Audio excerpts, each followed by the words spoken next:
Before we start, just a quick reminder to hit that subscribe button. Only 2% are subscribed at 1,000 subscribers. I'll be posting a special video. I push the envelope across the table and keep my hand there. Her fingers hover, then land, then pull it close. The chair legs scrape and every eye turns for a beat. I mark 24 and my mouth has gone dry. If I flinch now, everything breaks. She thumbs the edges and lifts one corner. Cash peeks out and my stomach climbs my ribs. Her jaw sets and she taps twice for silence. Two today, she says, not asking for debate. I nod because I already crossed that line. A server drifts near and pauses, unsure. I smile too fast and wave him off. Mara slides the envelope into her jacket. My pulse thumps like a warning behind my ear. I keep my hands visible like a confession. You understand the rules, her voice barely carries. Public places, no photos, no names at clinics. I repeat the list to prove I listen. She watches my mouth like a cop at midnight. Good, she says and kicks the chair leg. I lay the new schedule between us, folded tight. Her eyes skim the dates and stop on Friday. That one moves, she says and taps the margin. I start to ask why and swallow the word. Information costs more than rent today. Her phone buzzes and she flips it face down. We both pretend it means nothing important. I feel the old instinct to make a joke. She lifts her eyebrows and kills the impulse. Scan first, then we talk numbers. I pull a receipt and slide it to her. She checks my name and the routing once. Keep transfers under 1,000, she murmurs. Banks flag repeat amounts, she knows too much. I nod because learning late still burns. The server returns with water and stands waiting. Mara thanks him and stays unreadable. I take a sip to buy 3 seconds. My chest loosens, then tightens again on cue. This is the price of the promise. Ultrasound in 2 days, she says, eyes hard. You show up on time or we're done. I say I'll be there and mean it. My voice cracks and she doesn't blink. The crack hangs between us like evidence. A couple laughs behind me and I jump. Mara notices and folds her arms slow. Your friend knows, she says, not a question. I think of Nate and his suspicious frown. Only that I'm busy, I answer too quick. She leans back and studies every inch of me. I resist the urge to explain everything. Explanations invite bargains and I'm out of leverage. Her hands flatten the paper until it squeaks. Keep your circle small or this ends. I open my banking app and start the transfer. Her eyes never leave my screen until confirmed. The number stings more than the water going down. I picture my empty wall where the guitar hung. I hit send and feel the floor tilt. Good, she says and stands with purpose. I rise too fast and the table shivers. She steadies it with 2 fingers and a glare. Don't follow me out, the warning lands clean. I freeze because curiosity ruins careful men. She walks away without a look over the shoulder. I count 10 breaths and fix my face. The server asks if I need anything else. Just the check, I say, and it sounds ancient. My phone buzzes with a time and address. Outside, the air bites and snaps me alert. I scan the street for a tail I don't deserve. Nobody cares, which scares me more somehow. I text Nate that I'm tied up tonight. He types a question mark and leaves it. I reach the corner and stop at the light. The clinic address sits bright in my messages. 2 days sounds short until it sounds impossible. Work schedules don't bend for private disasters. I breathe and map lies I can live with. Back at my building, the lobby camera blinks. I angle my face away on reflex. Paranoid looks foolish until it doesn't anymore. I take the stairs and count every landing. Up top, a door slams and I flinch. Inside my place, quiet folds over me fast. I place my phone on the table like proof. Another transfer waits on Friday, bigger than comfort. Mara wants clean lines and no extra noise. I can be useful or I can be gone. I open the drawer and pull the folded print. Heartbeat from last month, small and stubborn. I hold it at arm's length like a witness. I don't cry, not today, not yet. Tomorrow needs steady hands and a clock. The shift board goes live and my name flashes red. Coverage collapse for tonight and tomorrow. The scan is tomorrow morning, carved in stone. I text a coworker twice and get a shrug emoji. If I call in, I lose hours and trust. I march to the office and knock once. The door opens an inch and my boss stares. I need the morning, I say steady. He drums the desk and checks a calendar. Find a swap or don't come back. I step out and dial 3 contacts fast. Voicemail busy, a cough and a lie. I offer my Saturday for someone's Tuesday. Silence, then a beep, then nothing. The clock keeps chewing and I taste metal. Mara pings a location pin without greeting. Be there at 9 and no excuses. I reply with a thumbs up I don't feel. She sends one number and no reply. That number could save me or bury me. Nate corners me by the time clock line. You're pale, he says, eyes narrowing. I reach for humor and drop it. I need a cover in the morning. He folds his arms and waits for truth. I'll pay you double, I say, voice low. He studies my face like a broken gauge. Is this legal, he asks, half joking. I hold his stare and do not blink. Fine, he says, text me the hours. I message Mara that I solved the conflict. She answers with a single period. The punctuation lands like a gavel. I pocket the phone before I overthink. Tomorrow has a slot and I barely earned it. My bank app pings a fraud alert mid-dial. Last wire flagged and held for review. I open the chat and fight a bot. A human joins after 5 loops. Routine check, they write while my chest tightens. I verify details and clear the hold. Funds release with a bland confirmation. I forward the receipt before doubt spreads. Mara replies with a checkmark, then nothing. Her silence pushes me to keep moving. The night drags and I fold boxes in back. Every fold turns into a count of bills. A customer knocks and I almost drop inventory. My hands steady after 3 slow breaths. I keep working and pretend the floor is solid. Break time and Nate slides into the chair. You're spiraling, he murmurs, scanning me. I'm paying something off, I answer, clipped. He waits for more and I give him none. Call me if it goes sideways. I set alarms for 6, 7, 8. Battery at 80 and falling too fast. I charge the phone and watch the bar crawl. Tomorrow needs proof I showed up. Proof gets erased when your phone dies. At dawn I tap an order for a rideshare. The driver cancels and another takes it. Time shrinks and my mouth tastes chalk. I run outside and wave the car down. Traffic hisses and my heart keeps pace. 9 minutes to spare and the clinic doors slide. Mara stands near the desk, hands tucked. She clocks my sweat and checks the time. You cutting it close again, she mutters. I nod once because excuses waste oxygen. Intake hands me a clipboard and a pen. No names match the ones on my card. Alias field already filled, tidy and cold. The nurse points down a hall without warmth. 3rd room, she says and looks past me. Inside, machines hum with uncaring patience. A tech gestures and Mara climbs up. I stand by the wall and clench my jaw. Gel hits skin and a monitor wakes alive. A faint rhythm appears and my knees loosen. The tech counts beats, eyes on the screen. Mara watches everything and gives nothing away. I ask if the tempo is normal. The tech nods once and prints an image. Mara takes it fast and slips it away. Payment confirmed, she murmurs, checking her phone. Next checkup in 10 days, same rules. I ask for a copy to keep. She thinks, then hands me a duplicate. Her fingers brush mine and vanish. We step into the hall and the clock blares 9. Mara pockets her chart and fixes her sleeve. After delivery we are air, she says flat. The sentence cuts through my rehearsed courage. I exhale and the promise shakes. My phone buzzes with a new block on funds. Bank security triggered by repetitive amounts. I show Mara the screen with a grimace. She studies it and tilts her head. Split payments into smaller sets, she advises.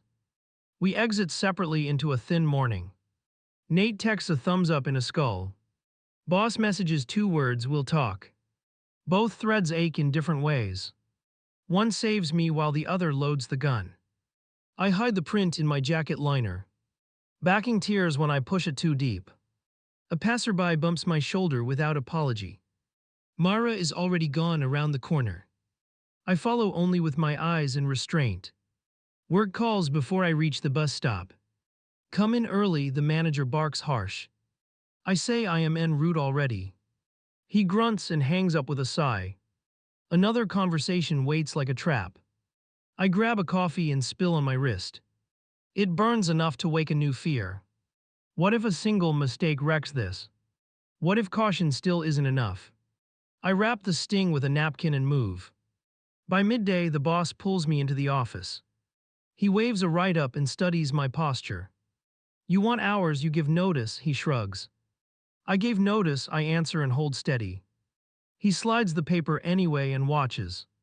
I sign and keep my voice level. That's your one, he warns, eyes bored. Another morning like that and you're out. I nod once and pocket the carbon copy. Stability turns out to be rented at Payne. Mara drops a text that reads vitamins changed. Cost increase attached to the message. I open the calculator and shave meals. I cancel a streaming plan without flinching. Numbers fall into place with a thud. Nate appears with 2 sodas and a grin. Still alive, he asks, bumping my shoulder. Barely, I admit, and he squints. You want a couch tonight, he offers. I think of walls that listen and decline. The day ends and my hands won't scent. Ob shaking. I double-check the new payment schedule. I set repeating alarms with staggered names. I file the print under a book for now. I keep watching the door like someone might knock.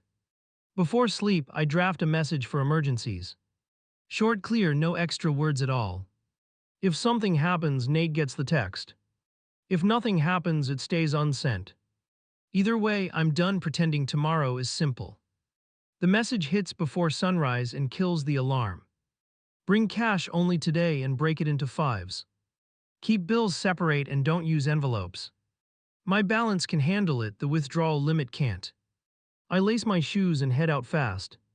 The first ATM spits a daily cap warning. I jog 2 blocks and try another machine. A fraud prompt blinks and asks for verification. I pound in answers and sweat through the hoodie. Approval crawls across the screen like molasses.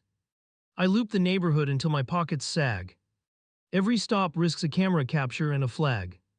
A patrol car rolls past and slows for a breath. I look straight ahead and keep my legs moving. Paranoia helps when it's earned. Meet me by the pharmacy entrance at 10. No stalls, no questions, no tales. I arrive early and count passerby patterns. Mara appears from a bus and never slows. Her eyes make a quick inventory of my hands. Split stacks, she murmurs, flicking a glance downward. I pass bundles as if trading coupons. She checks for repeats and randomizes the order. Less suspicious this way, she doesn't blink. I learn fast because slow costs. She slides a tiny flip phone across my palm.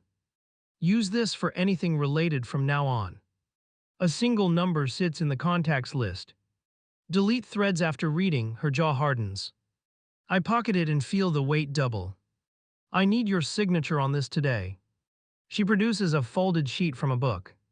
Short lines, blunt terms, consequences spelled out. No social posts, no baby photos online. No contact after discharge unless initiated. I scan the page and my stomach flutters. A security guard rounds the aisle and eyes us. Mara tilts the paper behind a shopping ad. The guard asks if we need assistance finding something. Already found it, I sign and keep breathing. We step outside and the air feels thinner. She tucks the document into a zip pouch. Next appointment includes labs and a panel. The word panel lands like a bill. Budget it, she adds, then checks the street. Is everything okay with the rhythm? She tugs her sleeve and studies my face. There's a screening they want sooner than planned. The way she says sooner turns my legs to sand. How soon, I ask, keeping my tone flat. 48 hours, she watches my reaction closely. I think of schedules and that new write-up. I think of the account already leaking funds. I'll make it, I tell her through locked teeth. She nods once and slips into the crowd. Work dings 3 times before I hit the bus.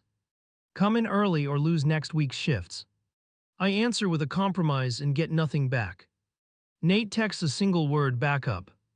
I send the time slot and a prayer. At lunch, I split the next transfer into crumbs. 3 small wires spaced by an hour each. The bank flags one and releases the others. I forward screenshots and brace for silence. Mara replies with a thumbs up and a clock. The panel day starts ugly with a detour. Road closure, reroute, timer bleeding seconds. I bail out 2 blocks away and run. The receptionist glances at the wall clock once. You made it by 2 minutes. A nurse calls us in with a clipped greeting. Blood draw first, then a scan, then a consult. I fix my eyes on a spot and breathe evenly. The tech tilts her head and adjusts the probe. Hold still, the room goes very quiet. Mara squeezes the edge of the table once. The heartbeat thuds steady, then takes a pause. I feel the ground slide under my shoes. The tech changes angle and the rhythm resumes. It can happen, my chest learns a new ache. The doctor enters with brisk steps and a tablet. Everything looks fine, one measurement is small. Additional check in 1 week, no delays recommended. Mara listens without blinking and nods once. I nod too and try to look useful. At checkout, the cost climbs higher than forecast. I use the flip phone to arrange another split. Mara updates our schedule with exact windows. Miss a window and we switch to cash only. The thread is cool and perfectly clear. Outside, Nate's text pops with a skull and fire. Boss is pacing and asking hard questions. I type back that I'll handle fallout tonight. He replies with a single word, hurry. The panic tastes different after that word. I tuck the duplicate print into a hard case. Not the first from these rooms and not the last. I catch Mara watching my hands as I lock it. Store them somewhere safe, she murmurs without warmth. Never upload anything that can be traced. We separated the crosswalk and I count cars. A rideshare slow. WS near her and idles. She looks back once and then climbs in. The driver checks mirrors more than necessary. I commit the plate to memory and regret it. Back at work, the manager waves me over. He taps a clipboard and barely hides his grin. You like mornings, you just earn more. I ask for graveyards and get a laugh. He marks me down for doubles all week. Break room and Nate tosses me a wrapped bar. You're burning out, he mutters under his breath. I need 7 days of cover, I counter. He stares like I've grown a second head. Tell me what number to call if you vanish. Use this, I hand over the flip phone's contact. He balks at the ancient plastic and shrugs. What word gets her attention fast? Emergency, I answer and feel stupid hearing it. He pockets the note like a promise. Near closing, the bank locks another micro transfer. Fraud detection cites repetitive timing and amounts. I switch to a money order and swallow pride. The clerk asks for ID and scans every corner. Waiting hurts more than paying. On the walk home, a car slows alongside me. Window cracked, nothing said, just rolling pace. I keep my eyes forward and count steps. It turns the corner and disappears too clean. Adrenaline lingers like a second skin. My door has a slip tucked under the frame. Quiet warning about lease violations and visitors. Landlord wants a meeting with me tomorrow. I picture questions I can't answer cleanly. I fold the notice and prep 2 versions of truth. The flip phone vibrates twice on the counter. Unknown caller, then a voicemail without words. A second text follows with a time and lot number. Bring a photo ID for hospital pre-registration. No discussion allowed over text. I lay out 2 outfits and choose the duller one. Blend in, pay up, keep moving forward. I place the money order under my watch. If anything interrupts, Nate calls the contact. If everything goes smooth, tomorrow still bites. Before sleep, I set a code for the emergency text. 4 digits only Nate knows and understands. If my message starts with that code, he runs. If it doesn't, he ignores and waits. Systems feel flimsy until they save you. I arrive early and the receptionist pushes a clipboard across. Pre-registration today, insurance codes tomorrow. She points to a digital pad and watches my hand. I sign where she taps and keep my pulse steady. A security badge prints with a number I memorize. Mara appears with a canvas tote and a hard stare. Two forms left, she says, wrist relaxed, eyes sharp. She directs me to the quiet alcove near elevators. Initial the custody paragraph and the media clause. I read twice because the wording cuts. A volunteer steps close and asks if we need help. Mara smiles tight and covers our paperwork with her palm. We're all set, her heel nudges my shoe once. I tuck the pages under the pad and breathe. The volunteer drifts away but keeps glancing back. A nurse calls Mara for vitals and blood pressure. I sit in the corner with the toad at my feet. The burner vibrates, one buzz, then silence. A text pops up with a name I do not know. From now on, contact goes through me. I step into the hall to read the rest. The number introduces itself as a patient advocate. Schedule changes come through this channel only. No emoji, no warmth, just rules. I save the contact and lock the screen. Mara returns with a gauze wrap on her arm. She notices my face and tilts the phone toward me. New liaison, she confirms, jaw set. Use that for logistics, not feelings. I nod and that word lands harder than expected. The advocate meets us by the vending machines. Her notebook is open and already half filled. Transportation plan, contingency plan, emergency contact. I give Nate's number and watch for reaction. She writes it down and circles the line twice. We also require a notarized affidavit, the advocate says. No drama, just a checklist and a pen. Affirms financial support until discharge, no exceptions. She hands me a pre-filled form with blank lines. Notary available in the lobby until 5. I take the elevator down while Mara heads upstairs. The notary scans my ID and clicks a stamp. Sign here and here, she murmurs, eyes steady. Her witness initials land like rifle cracks. I walk away with a copy that weighs too much. My landlord texts while I wait by the revolving door. Meeting at 6 or eviction notice starts. I pocket the phone and mark the time window. Missing it turns expensive fast in public. I plan my route and double-check buses. Outside, the same sedan from last night idles near the curb. Glass barely lowered, driver hidden by angles. I step toward the crosswalk and stop mid-stride. The engine revs and the car slides away smooth. I record the plate again and feel ridiculous. Nate pings twice, then adds a thumbs down. Boss hunting you, the message reads blunt. Clock in by 4 or lose next week. I weigh rent against compliance and taste sour fear. I answer with a time estimate I might miss. Mara texts a new instruction while I wait for the bus. Bring cash for vitamins at 3:45. Smaller notes, staggered handover, no photos. The advocate number echoes the same demand. 2 channels, 1 script, 0 wiggle room. The bus stalls halfway and people start swearing. I jump off and run 3 blocks toward the pharmacy. Every step calculates interest on being late. I arrive with a minute cushion and a raw throat. Mara appears from nowhere and checks the street. She tests me with a quick pivot toward the exit. I follow, then stop, then bank left as instructed. We loop the end aisle and pause by bandages.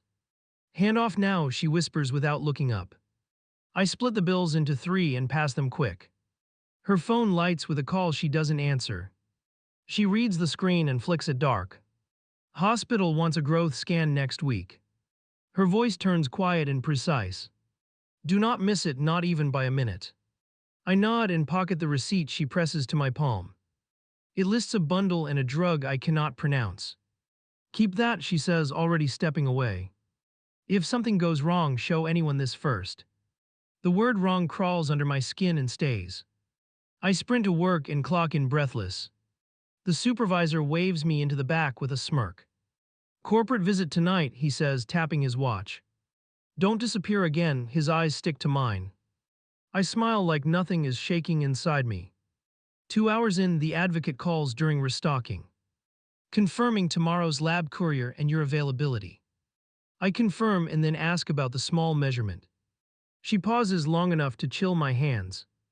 Monitoring only for now, keep to schedule. Nate corners me by the freight door with a frown. You look wrecked, he mutters, arms folded. I need you on standby tomorrow evening. He opens his mouth, then closes it, then nods. If you don't text by 8, I'm calling. I make the landlord meeting with seconds to spare. He points to a stack of noise complaints and warnings. Visitors after midnight, suspicious vehicles, delivery traffic. I keep my face open and my answers small. He gives me 30 days to fix everything or live. On the way out, his tenant board catches my eye. A flyer offers short-term sublets for cash. Plan C forms in my head with brutal edges. If hours vanish, I move before rent hits. If hours hold, I pass and breathe. Back home, I stash the notarized copy under the sink. No cloud backups, no photos, only paper. I tape the envelope and mark a symbol on top. Nate knows the symbol from a burned summer. If he sees it, he takes the bag and runs. The burner vibrates with a late update from the advocate. Hospital tour moved to Friday at noon. Bring identification and a +1 if desired. I hover over the name field and hesitate. Nate would come and ask questions I cannot answer. I text Mara to clear the +1 idea. Her reply lands fast in ice cold. No +1, then 3 dots that vanish. The screen stays blank for a full minute. I put the phone down like it might bite. A storm siren tests at the top of the hour. The whole building freezes for 2 hard blasts. My chest tightens and then releases on command. I think of that brief pause on the monitor. I wonder what silence means when life hangs there. Near midnight, the sedan circles the block again. I kill the lights and watch through the shade. The driver checks the curb and rolls on. Maybe a rideshare, maybe not, maybe worse. I key the emergency code into a draft and wait. I do not send it, not yet, not tonight. I set 5 alarms for the courier pickup. I line up small bills under a coaster. I return the tote to the same spot as morning. I lie awake and count the seconds until something lags. The courier buzzes early and asks for access now. I hit the door and jog down 3 flights. He scans a label and shoves a cooler at me. Signature, he mutters, pen ready, eyes bored. I scribble fast and pray nothing spills. The advocate calls before I reach the stairs again. Driver behind schedule, bring the sample yourself. I grip the rail and check the clock. You have 40 minutes, she adds, voice firm. Every plan I had collapses in place. I text Nate one word, backup. He replies with a question mark and a time. Now I type and drop the pin. He sends a running emoji and nothing else. I tuck the cooler under my arm and move. The sedan reappears near the corner and idles. I cut across the loading lot and keep moving. A horn chirps once and the car creeps along. I angle toward the bus stop and stall. The sedan turns away, too casual to be casual. Nate skids up with a battered scooter and a grin. No lectures, I warn, swinging my leg over. He leans forward and twists the throttle hard. Wind steals my thoughts and leaves adrenaline behind. We weave through gaps and hope no one notices. At the clinic entrance, a guard waves us apart. No scooters inside, he barks, palm up. Hold him 5 minutes, I plead, pointing at Nate. Courier drop, I add, lifting the cooler. The guard squints, then steps aside grudgingly. The lab window opens and a tech peers out. Chain of custody, she says, already reaching. I present the form and watch her eyes. Timestamp here, she points, tapping a blank line. I write the minute and release my breath. The advocate appears with a clipboard and a tight smile. Good recovery, she notes, flipping a page. New instruction, she continues, pen hovering. Bring a witness to Friday's tour. I shake my head and she lifts an eyebrow. Not approved, I explain, keeping my voice flat. She studies me, then writes witness declined. Understood, she answers, tone unreadable. Then you assume full acknowledgement of policies. Policies feels like a door closing gently. Mara arrives late and scans my face once. Any problems, she asks, adjusting her cuff. Only speed, I answer, hand still shaking. She nods and touches the tote for a beat. We have a consult at 11, she adds. We sit in a cramped waiting area and count clicks. A resident emerges and beckons us inside. Growth scan next week, but concerns are mild. He pauses and looks at his notes too long. Monitoring continues, call if patterns change. Define patterns, I say, forcing calm breath. Movement drop, fever, sharp pain, anything sudden. He lists symptoms like assembling furniture from memory. Mara nods once and presses her lips together. She stands, done with reassurance theater. At the desk, the estimate jumps again without warning. I split payments into 3 and hold my jaw. The clerk watches my hands and frowns slightly. Frequent small transactions draw attention, she warns. Then they keep happening, I answer, surprising myself. We exit and the sedan glides by the curb. Mara glances once and adjusts her stride. New driver, she mutters, eyes on the crosswalk. Different plate, I reply, chest tightening. She doesn't answer, which says enough. My phone vibrates with the landlord's final reminder. 6 o'clock or papers filed, choose wisely. I text back a confirmation and start triage. Nate offers to be present as a witness. I type no and delete it, then type yes. Back at work, the supervisor blocks the aisle. Corporate inspection tonight, he announces, chin up. You're closing with me and opening tomorrow. I check the calendar and inhale through my teeth. I need 6 o'clock off for 20 minutes. 10, he counters, already irritated. 15, I push and his eyes narrow. Bring me a doctor's note, he snaps. Different kind of appointment, I answer, steady. He grinds his teeth and writes a begrudging 14. Mara texts during restock, vitamin change again. Cost attached, pickup window, 0 flexibility. I send confirmation with a timestamp screenshot. She replies with a single dot and nothing more. Silence always feels like a test I could fail. The advocate pings a hospital map with arrows. Entry C at noon Friday, bring ID. She adds a line about visitor badges. Lost badges incur fees and review. I read it twice and picture another bill. 5:30 arrives and my legs want to quit. Nate meets me outside the building with water. Keep it brief, he warns, brushing dust off me. Be polite, be specific, no extras. I nod and anchor my hands at my sides. The landlord ushers us into the office and sits. He slides photos of the parking lot across. Strange vehicles, unknown guests, pattern of traffic. I keep my gaze on the paperwork, not him. We can fix it within 30 days. He leans back and taps a pen against his ledger. Or you can leave the 1st of next month. Nate clears his throat and leans forward. Ard slightly. Tenant has documented medical obligations, he offers. The pen stops tapping like a brief truce. Show me documentation, the landlord demands, eyebrow raised. I place the notarized copy on the table. He studies the seal, then the dates, then me. This creates liability, he mutters, thoughtful now. It also explains the traffic, Nate adds. The landlord sighs and pulls a blank addendum form. Temporary accommodation until the due date. 0 noise after 10 and 0 extra cars. Security will notify me of suspicious vehicles. I sign and my handwriting looks older. On the sidewalk, Nate exhales and kicks the curb. You owe me tacos, he grins despite everything. I promise him 2 and mean 4. Then my phone lights with an unknown number. The screen shows the hospital's main desk. Patient has reported dizziness, the nurse says briskly.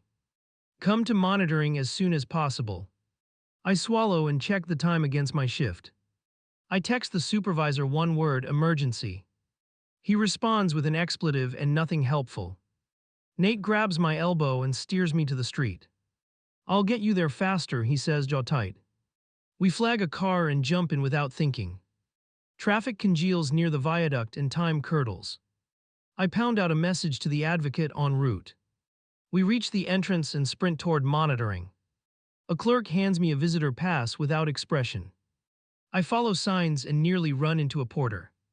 Mara's room door stands open and loud. A monitor thumps steadily, but her face is stone. She points to a chair and I sit hard. Head rush during errands, she explains, voice controlled.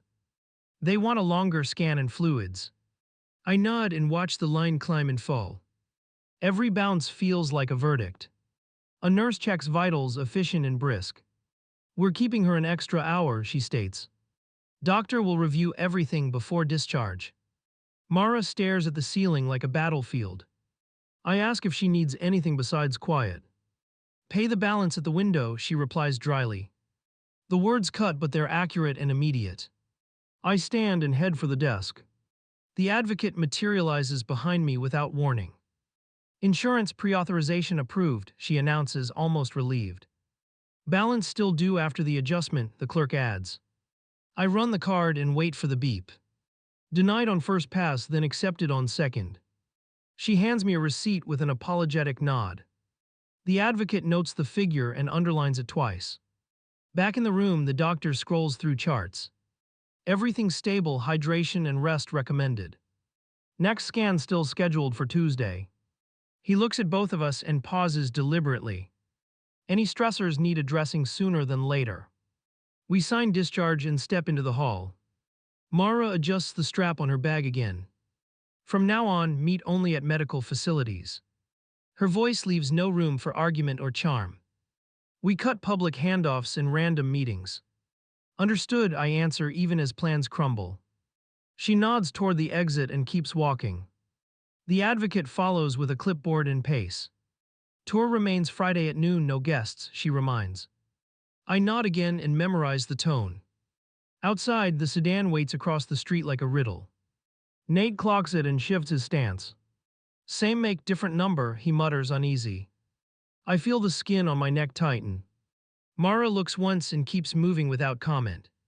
The driver finally pulls away with a slow turn. No squeal, no show, just caution perfected. Nate raises his phone for a quick shot. Don't, I snap, hearing panic in my voice. Screens invite the wrong eyes fast. We split at the corner with a quick plan. I take the bus, Nate shadows for 2 stops. If someone follows, he diverts them with noise. If no one follows, we both go home. It feels thin, but it is something. On the bus, my phone buzzes again. A new message from the advocate, truncated and stark. Effective immediately, communications move to secure portal. Link included, instructions attached, password temporary. I log in and feel one more door lock. At my stop, I step off and watch the street. No sedan, no shadow, only my breathing. I climb the stairs and unlock the apartment carefully. The flip phone vibrates once and then goes dark. Service terminated, line closed, no explanation. I place it beside the notarized copy and breathe. The room hums with the weight of fewer options. They are tightening the system around us deliberately. I am either inside that system or outside it. And the difference decides who disappears next. The badge reader blinks and refuses my entry twice. Tour at noon, the invite in my inbox, the map saved. The guard taps the screen and checks my name. Appointment canceled, he says, already calling someone. The line goes dead before he finishes the sentence. The secure portal loads with a spinning wheel. New banner across the top, care transferred to Alt. Ornate facility. Contact your advocate for further information. I tap the message icon and get logged out. Password rejected, account disabled, everything sealed. Nate appears at the curb with 2 coffees. You inside yet? He asks, eyes scanning traffic. Cancelled, I answer, showing the blank screen. He curses softly and straightens his shoulders. Then we start asking at desks. We approach information and I present my ID. The clerk glances, then looks past my shoulder. Records moved by patient request, she recites. No disclosure without updated consent on file. She returns my card like a verdict. I call the advocate and it goes to voicemail. Her recorded message directs callers to a general line. The general line cues me for 20 minutes. A new voice finally arrives and sounds tired. Release restrictions added yesterday by the patient. Can the patient still receive funds, I ask. Payments are neither required nor prohibited, she replies. Your involvement is now administrative only. The words grind slowly through my teeth. Which facility? I push, already knowing the answer. Not authorized to say, she responds, tone final. Check your email for written notice. My phone pings with an attachment and a subject. Notice of communication limits and redirection. I open it and feel my hands tremble. The document lists policies and 2 signatures. Her signature sits beside a checkbox labeled separation. All updates will route through counsel and hospital. 0 direct contact permitted without written approval. Violations trigger security actions and potential reports. Nate watches my face sink and grabs my elbow. Breathe, he urges, voice low and firm. We call the council number and log everything. I nod and dial while we walk. A receptionist answers and asks who I represent. I'm the financial support, I say, holding steady. She takes my details and pauses too long. Your role is acknowledged but not required. I swallow and look at the hospital doors. Future inquiries should be made in writing. Outside, a black hatchback rolls by slowly. Different model, same patient stalking feeling in my ribs. Nate steps between me and the curb. Keep moving, he says, scanning mirrors reflexively. We turn the corner and pick up speed. My bank pings with 2 returns in a row. Transfers reversed by recipient action, memo line blank. I refresh and watch the balance climb back. Relief smacks against dread until only dread remains. Money coming back means distance growing. A new email arrives from the advocate's address. The sender name looks right, the phrasing doesn't. No greeting, just an instruction to await mail. All communications must stop until packet arrives. I forward it to Nate and keep walking. Could be spoofed, he mutters, thumbs flying. He checks headers and shakes his head once. Real domain, he says, jaw tightening. So this is closure without ceremony. The word closure tastes like tin in my mouth. My phone rings with an unknown extension. I answer and brace for policy again. Hospital social work, the voice says, clipped and careful. Patient transferred for privacy and safety. Please do not attend previous locations. Is the baby okay? I ask, voice thin. Monitoring continues, she replies, nothing more. Your presence is escalating patient anxiety. Support from afar is the only request. The line clicks and goes silent. Nate leans on the railing and studies me. You can push, but you probably make it worse. I know he's right and it still burns. I stare at the street where we started. Sometimes survival looks like doing nothing loudly. We head to my place to secure the papers. The lobby camera flickers as we pass. Upstairs, the emergency bag sits ready under the sink. I add the returned receipts and the addendum copy. Nate knots the straps like he means it. A courier envelope waits at my door when we leave. No sender listed, only a barcode and tape. Inside sits a certified letter and a single card. The letter restates limits, the card lists resources. Nowhere does it say where she is. I text the advocate a single line, received packet today. The auto-reply thanks me for compliance and records the time. Another message follows with a legal phrase. Notice acknowledged and archived for reference. The thread ends there like a cliff. Work calls and asks for my opener key. They heard about the hospital and want schedule clarity. I say I can cover nights and weekends. I will not miss appointments that no longer exist. They confirm and keep the line short. Night comes and with it a final ping. The portal reinstates for a moment, then collapses. A single note remains in the inbox. Discharge planning will not involve you. Future records sealed per patient election. I sit with that sentence until it hardens. Nate drops a bag of takeout and waits quietly. You did what you were asked to do, he says. I know. Do not trust my voice. He leaves the spare key on the table. Before sleep, I make 2 transfers to a new account. Label reads future and nothing else. I set a rule for a weekly deposit. If they ever reach out, the money will be there. If they never do, it becomes a different kind of promise. I lock the tote, jam trousers into a duffel, breathe twice. The hatchback from earlier slows again outside the building. It idles, then rolls on after a long beat. I do not check the window this time. I pack the last page and prepare to be no one.